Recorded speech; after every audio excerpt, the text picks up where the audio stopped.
this is a topic that makes me angry, is that I think the world of speaking has a lot of predatory vendors. There's a lot of people selling the dream of become a speaker who have not actually done it. There's a lot of people who are like, buy my service and I'll help you get on more stages. They've never actually done it. Oh, yeah. There's this industry, this particular space, for some reason, is fraught with people teaching how to do something they've never done. And I think it's because they make a lot of money.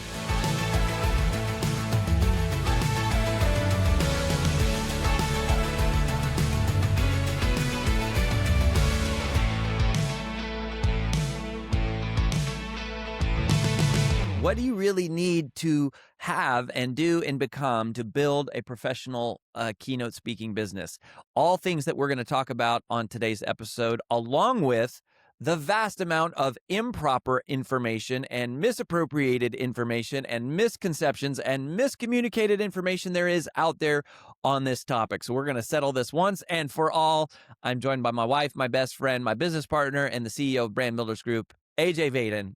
Welcome to the show. This is a teed up episode for you, for sure. I think it would be good to give everyone some recap of your speaking life history, and I can start for you since that's my job as a wife. Why don't you? I will just tell everyone what they need to know about you. And us, something we built this together. So yeah, tell them about. It's a good recap. So Rory's wanted to be a professional speaker since he was in middle school. He heard this is a good time for you to see how accurate I can get your story. Yeah, interesting. Right. Okay. So in middle school, he heard a speaker. Actually, he helped hire a speaker. And when he found out they got paid, he was like, "You get paid to come and talk? How do I do that?" Right? Am I good so far? So that was close. So when I was in middle school, do you remember the name of the school I went to? Yes, PMS. Platt Middle School, PMS. There it is, PMS.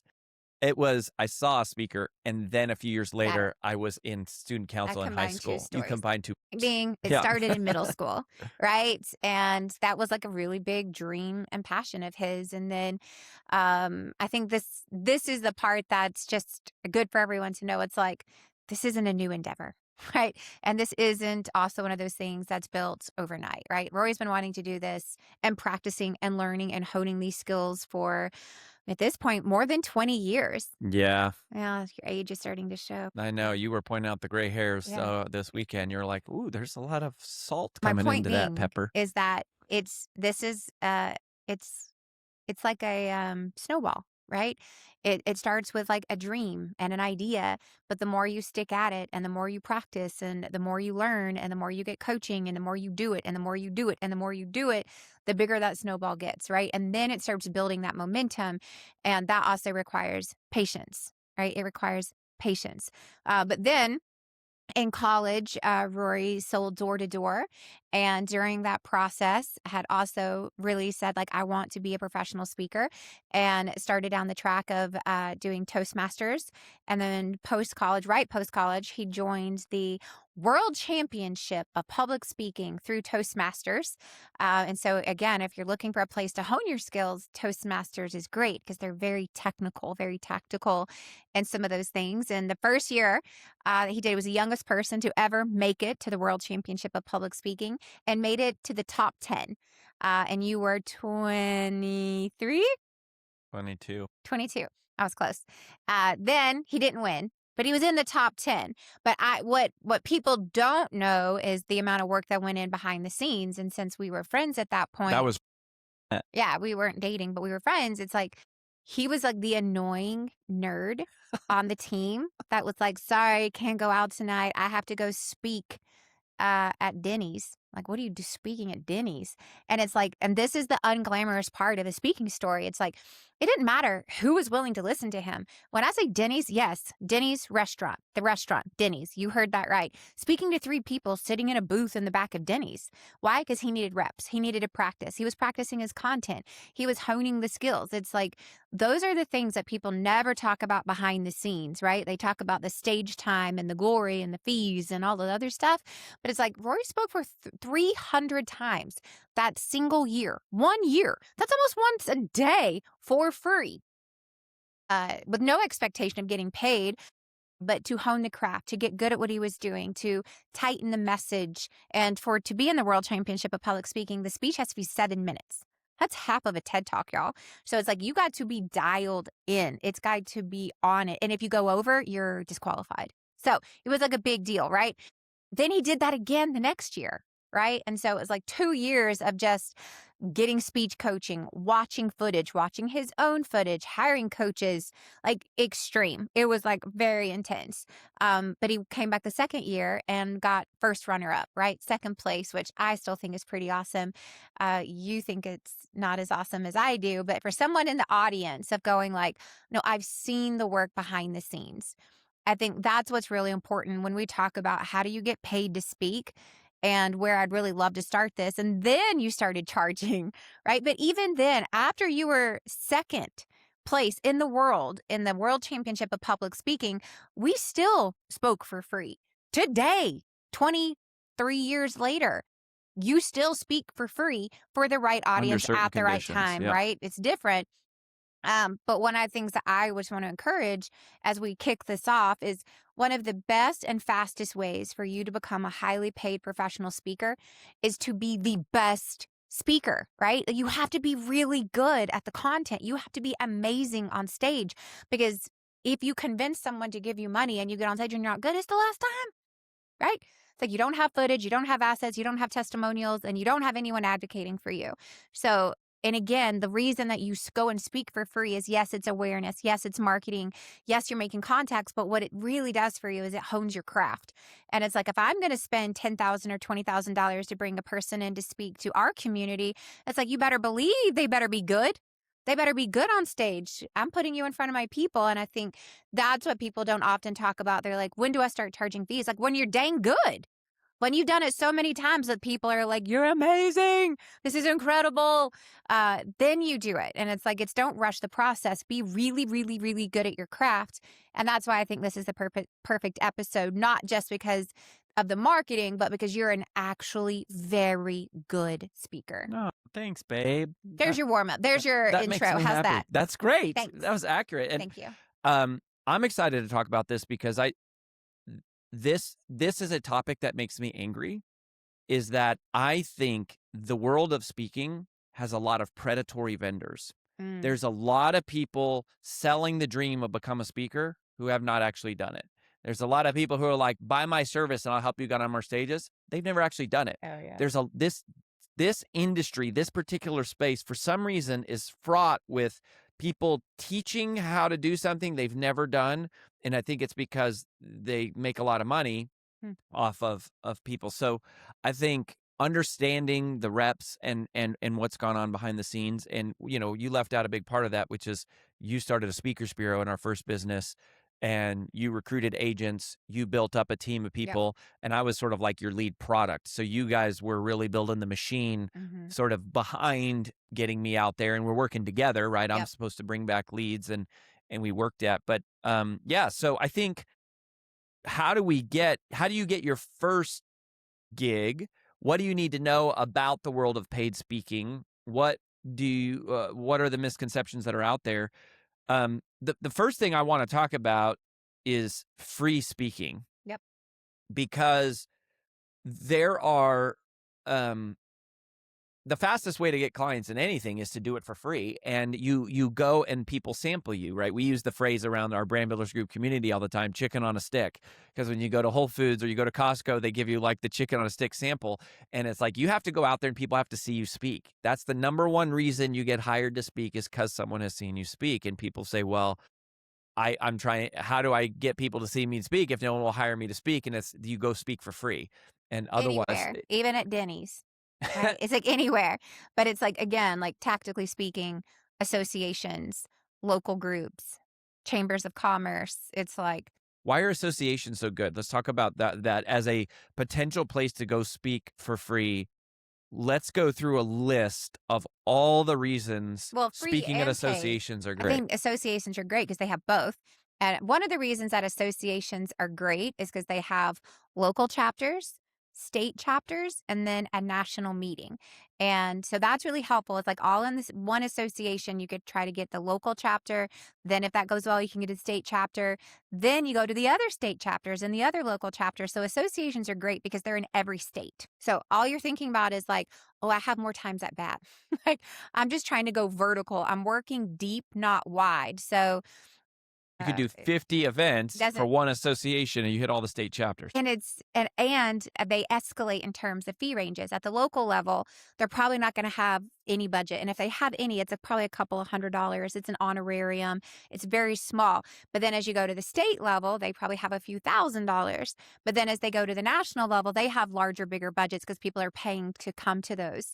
So it's nice because it allows you to build relationships within an organization at the local free or honorarium. Then you get good enough or you get referred, you go to the state level and you can work all the states. So it gives you lots of opportunities to go deep in an organization. And that's why we love associations on how do you actually get your foot in the door. It's like if I just have all the information of all the, I don't know, state school board associations, right? It's like I have at minimum 50 opportunities to just go, I know what you're looking for. I know what your fees are. And I have at least 50 opportunities, right? Even if you're really bad like at sales and marketing, if you have 50 opportunities and you can only like get 5% of people to give you a shot, it's like, that's amazing, right? But it's good because on a sales perspective, associations are great because they have to, it's required for them to list their executive committee on their website. Okay, so first reason that associations are great, You can go deep you can go deep in one organization because they have so many at chapters. multiple fee ranges. Multiple fee ranges. Local, state, national. Second reason why associations are great. Their contact information is required to be listed on the website. So you go to any state association or any association and you go to team, about us, executive board, whatever, it's all in there. But they actually have to share a picture, a name, and an email address. Bingo. Yes, It's all please. I need.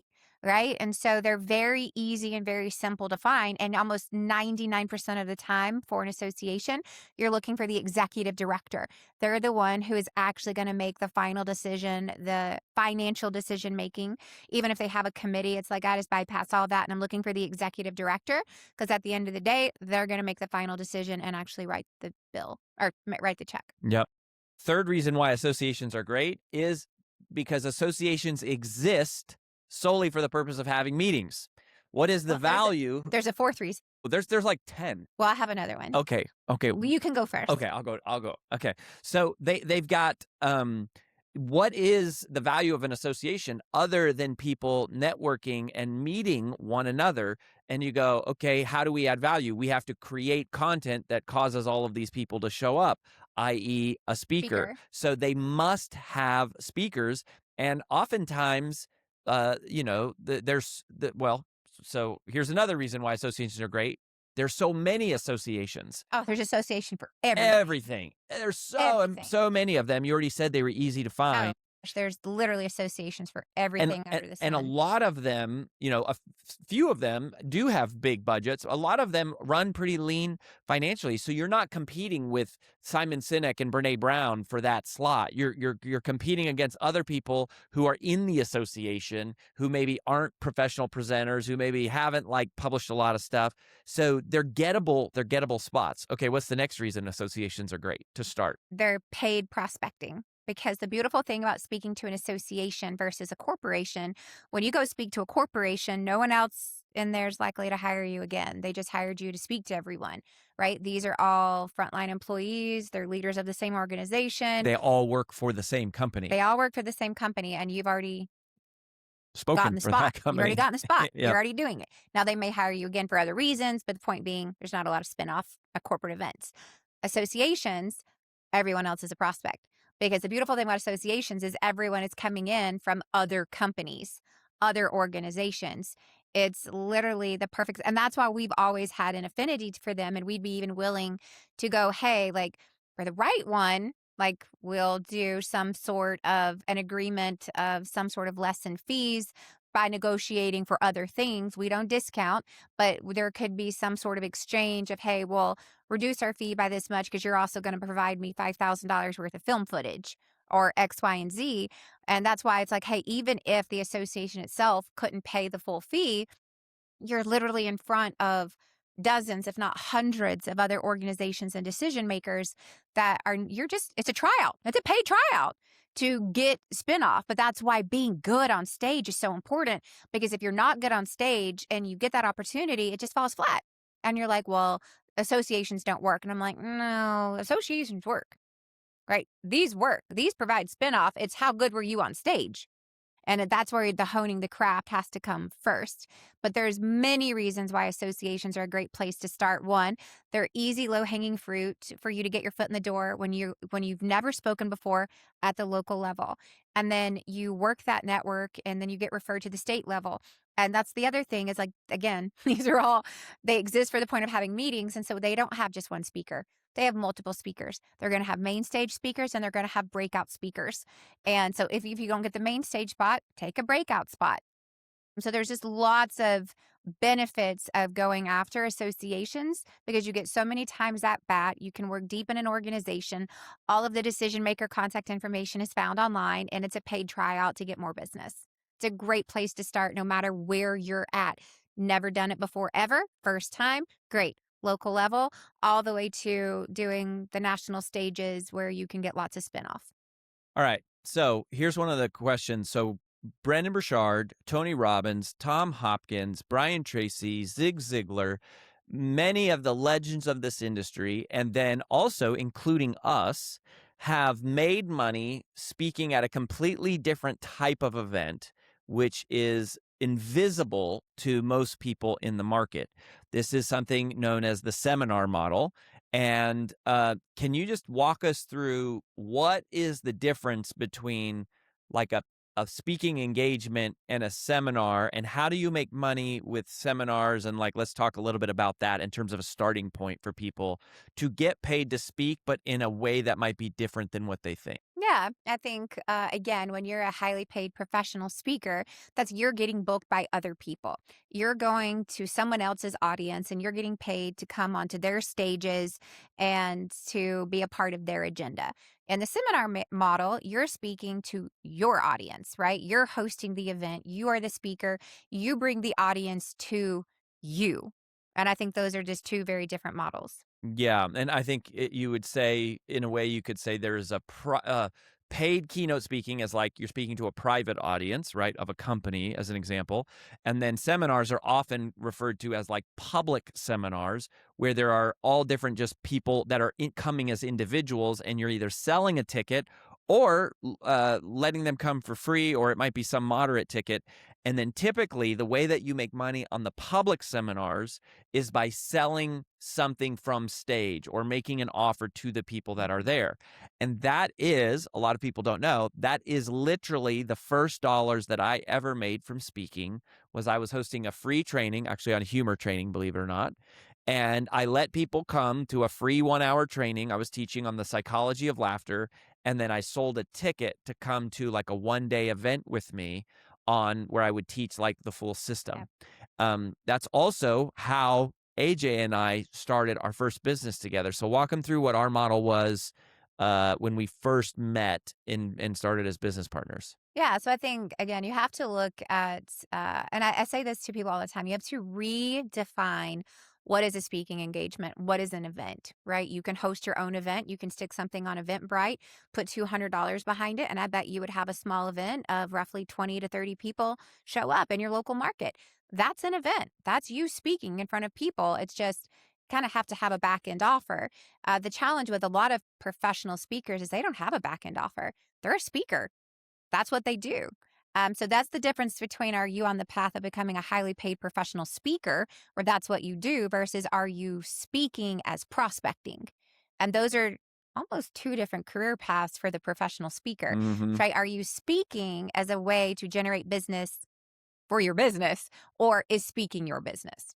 And those are two different things. They are. And I would really argue that many of the people who make it as a true paid professional speaker a lot of them survive financially long enough because they do both. They have their own events. They're doing public seminars, selling their own tickets to their own events or selling something at their events. And that's where they make enough money to stay in this industry long enough to where they get known and they get enough spinoff and they Yep. build enough brand equity and reputation to where people start hiring them to come into the events. That's not always the case, but a lot of, I mean, you know, some of the legends I mentioned, Tony Robbins, Zig Ziglar, Brian Tracy, Tom Hopkins, Jim Rohn, like all of them did that. We did that. Wow. Mark Sanborn, Ed Tate, these would be people more modern day who have had great professional speaking careers. They were doing both. And that's like you're paying your own bills. You're kind of like hunting the rabbits while you're shooting the rabbits. You're hunting the elephants and shooting the rabbits along the way. The elephants are like the paid professional speaking, but then the rabbits are like your own seminars. Even they Yeah. can be small. So as what Rory said is, one of the things that we did when we started our first business in this, what I would call a micro seminar business is we would reach out because we were selling sales training. We were sales speakers selling sales training, and we would call sales teams. Again, somewhat easy to find with a little bit of research online, and it's But even small easier today. audiences. No, yeah, we're talking about a Wells Fargo home mortgage sales team where the average office has somewhere between 8 to 10 loan officers. I would call their sales manager. Why? Because they have a meeting every week, right? So I'm looking for meetings. My mind is always going, who has meetings? Who has meetings? Everyone does, especially sales teams. Almost every company has an annual meeting, doesn't matter what kind of company you are, or quarterly meetings. Like we have a semi-annual required all hands on deck in-person meeting. It's like companies have meetings. It doesn't have to be the big grandiose 1,000-person company with, fire on the stage and smoke machines. Like we're talking about just normal meetings. And that's another way of going like, hey, you have a sales meeting. I'd love to come in and offer a 1 hour free sales training. Why? Sales managers don't have to plan the agenda. That's great for them. So you got to think of like, one, where are meetings? They're everywhere. It's like your reticular activator will kick in the moment that you go, who has meetings? And then you realize, oh my gosh, there's meetings everywhere. Everyone has meetings. Everyone's in a meeting. Meetings are happening all the time, all around me. You just have to gear your mind towards, well, then why would someone have me into their meeting? What can you do for the person who's running the meeting? Can you save them having to plan for an agenda? Can you offer them something of value for their team? So that's what we said. Hey, you don't have to worry about planning the agenda. I'll work with you. I'll let you customize it. I'll come in. I'll provide a dynamic 1 hour value-ridden sales presentation. You don't have to pay for it. No problem. My only ask is at the end, you let me tell people about a big event that we have coming up. And if they want to come, they can buy a ticket. No skin off your back. So that's another version. I think the goal of all of this is to reorient your mind around what is a speaking engagement, and a speaking engagement is anywhere you can speak. The end. Y'all, I was telling someone the story the other day about one of the speaking engagements that I had that was most surprising to me and what really reframed my mind of what is a speaking engagement. We live here in Nashville, Tennessee. And I had just been networking and talk a lot about, what we were doing. This is in our former business. And a law firm here in town, actually, our attorney was like, hey, do you ever speak for law firms? And I was like, I most certainly can. I'll figure it out. What do you need?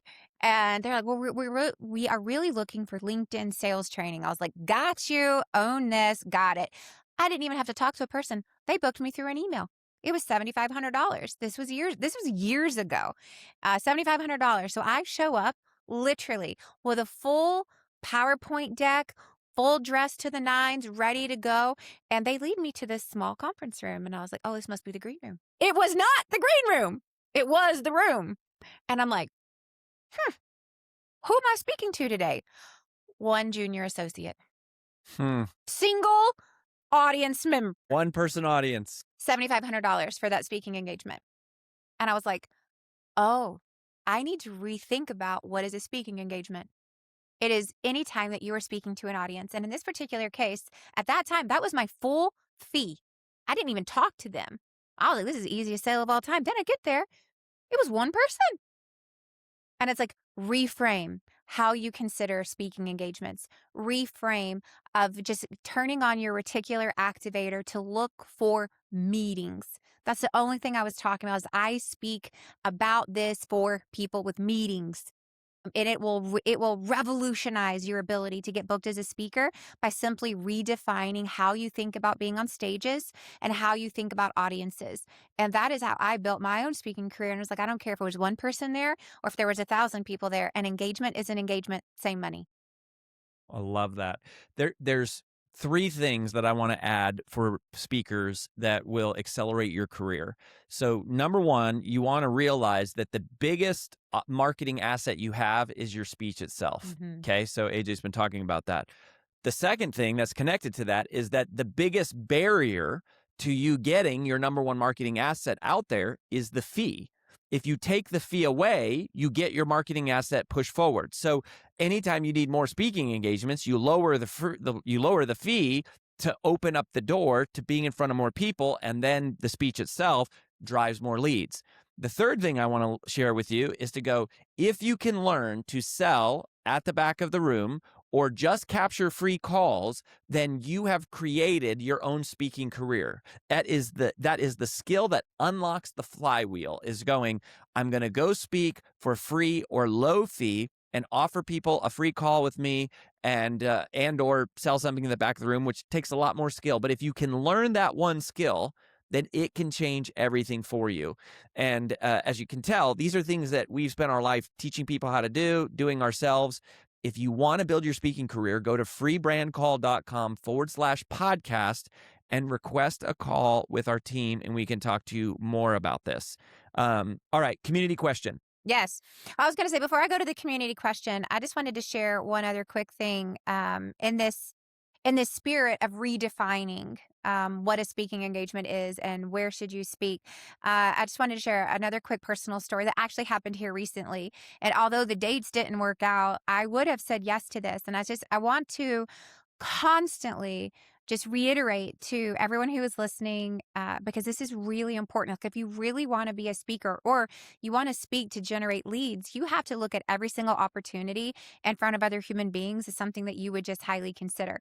So I have a really close girlfriend. We went to college. My college best friend, she is the principal of a pretty big school here in town. And she had reached out to me a couple of weeks ago and say, hey, would you be our guest of honor at our middle school career day?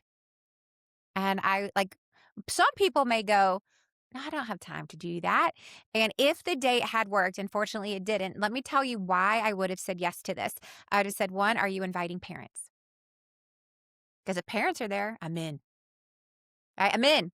Now, unfortunately, the date didn't work out. So if she's listening to this, like, she already knows the date didn't work. But number one, it's like, our parents coming, right? So some may go like, oh, I don't have time to go speak to a middle school career day. And it's like, well, one, I do it, one, just because she's my friend, right? And you build those relationships before you ever need them. Two, it's like, our parents coming. Three, our administrators there, right? Because why? There are school board associations. There are vice principal associations. There are principal associations. So going and being present at that was not just the hour to be the guest of honor talking about being a female business owner in Nashville, Tennessee. It was our parents there, our administrators there, and you yourself, my friend, are a principal. Can you introduce me to this Tennessee State Principals Association? What about your vice principal? Can they introduce me to the Tennessee Vice Principals Association? Because I know associations, and I know all three of those exist and are in that audience. Reframe how you think about speaking and engagements and what you say yes to, even if it was a middle school career day. So that was just a recent thing. Again, it's a reframe of where are humans gathered together in one place. They're everywhere. Yeah, They're everywhere. if you think about speaking as paid prospecting, it changes everything, or even just prospecting in general. It changes It's a everything. reframe. It's a reframe. And all you got to do is reframe who has meetings, where are meetings, and that will literally change how often you hear about them and notice them where maybe you didn't before. Okay. Now, Rory mentioned we're moving into our community segment where somebody from our BBG community, that's Brand Builders Group, gets to propose a question that they would like to have answered on the show. And then all of the other members upvote what question is most applicable and timely for where we're at today. And that is what we're going to do right now. So let me read you the question. This is from Marcus. And here is his question.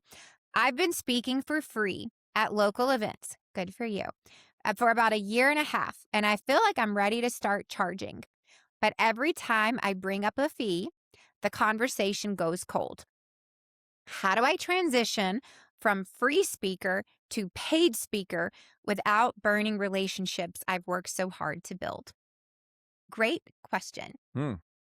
Yeah. So the number one thing that you need to do to move from free speaking to paid speaking is generate inbound demand, right? Anytime you're making outbound demand, it's a little bit harder to sell your value and charge for something. So when people are coming to you and asking, that's a different story. And how do you get people coming to ask? You're speaking for free or discounted fees, and you're generating spin-off. So when people see you, you can automatically in that initial conversation let them know, hey, is there a budget that you have for this event? Once you share with me your budget, I'll be glad to send over my fee schedule, and we can talk about whether or not we can make this work. But I think just realize that when leads are coming in, you are in a much better position to sort of establish yourself with a fee. So there's a couple thoughts that I've got right off the bat. What do you think Yeah. about So this? I think this is really important for everyone to realize is that you always have a fee. You don't always charge it. Okay. You always have a fee. And I think a lot of people get confused maybe when we talk about, hey, go speak for free, as if you didn't have a fee. No, you have a fee. You're just not going to charge it when you're first starting out. And I think that's the first thing. This is around positioning. So even with this career day, right, I would have said, hey, my normal speaking fee is this. I'm guessing you guys don't have the budget for that sort of thing for a career day, right? Well, friend, let me tell you why I'm not going to charge that fee. Right. And so I think one is setting the pace, even when you're willing to do it for free, even when you're first starting out, even if it's at the back of a Denny's, even if it's a middle school career day, even if it's at a local chapter, they need to understand from the get go. And it's not too late to do this. Just start doing it now. But even though you're not charging it, you have a fee. It's amazing how many people don't realize that people do this for a living. They just think it's like charity. They think it's a hobby. It's like, no, you have to be the one to say, here's my fee, here's my program description. And because it's local or because of this, or this, I'm willing to waive my fee for this, and this because I am trying to break into this association because you're going to put me in front of other business owners, because you're willing to give me a testimonial, because you are willing to give me referrals, because you are willing to provide me with footage. So I always have a list of concessions, right? I always have a fee, and then I always have a list of concessions of when, where, and why I would reduce or eliminate the fee altogether, because I don't have to get on an airplane and it's local, because I have XYZ ties to this organization, because I'm trying to break into this. But the point is you have to let people know, even when you speak for free, you have a fee. And I bet that's why you're getting a little bit of resistance right now is, well, whoa, whoa, whoa, you've been doing this for free the whole time. Now all of a sudden you're charging. Well, one, that's how business works, right? Supply and demand. But two, it's also because you likely never shared that you had a fee to begin with. Right. And so that's where making the transition from free to fee gets a little challenging, is it feels like, well, you were doing it for this and now it's this. Well, if I had known that, I would have never done it. And it's like, well, let's start with the very beginning, which is I always have had a fee. I just didn't charge you for it because of X, Y, and Z. So you always have a fee, and then you need a list of concessions that would reduce or eliminate the fee altogether. And that is an easier, more simplistic way to go from free to fee.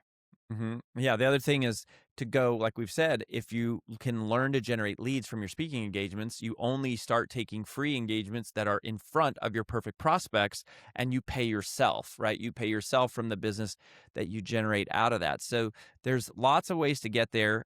One other big question, or one other tip here on getting paid to speak.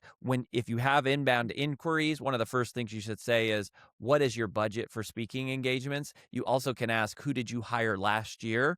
Mhm. Because then you can get a sense of, do they understand? Do they have a budget for this? Is this a part of their normal line item? And you kind of work your way up from there. So there you have it. Anything else that you want to do to say to wrap up this conversation on paid speaking engagements and how to get started and where to go? I think the last thing I would just say is, like, the more you speak, the more you get to speak. And that's true for most things. The more you do it, the better you get. The more people realize you do this, the more referrals you get, the more awareness that you get. Is like the more you speak, the more you speak. And so, be willing to speak for free, but always have a fee. I think that's really important. But also, if you're going to go speak for free, then you need to put on your sales and marketing hat while you're there. You're not there to show up 10 minutes before, go on stage and leave. What's the point of doing that? You need to be there before. You need to network, right? You need to be there after. You need to meet people. You need to have a good, clear call to action from stage, at least getting people's email addresses. And that's why we say there's a strategy behind everything that Mm, you do. You got to build relationships with a meeting planner. Who else could they refer you to? It's like, when and if you're willing to do it, yes, it's for practice, but there's also a strategy behind it of relationship building, marketing awareness, email capture, networking on site. There's so many things that go into that. It's never just a one and done. It should never, let me rephrase that. It should never be a one and done. You get there early, you stay there late. You're there to generate business. So you got to go there with a sales hat on. yep. If you need encouragement, accountability, support to help you do those things, go to freebrandcall.com/podcast. We'll share with you exactly how we do that for people. And whether you do that or not, please come back and stay tuned in for the next edition of the Wealthy and Well Known podcast. We're glad you're here. Go find someone to serve. We'll see you next time. That was some pretty good information today. Yeah, I mean, we know something about this, so subscribe.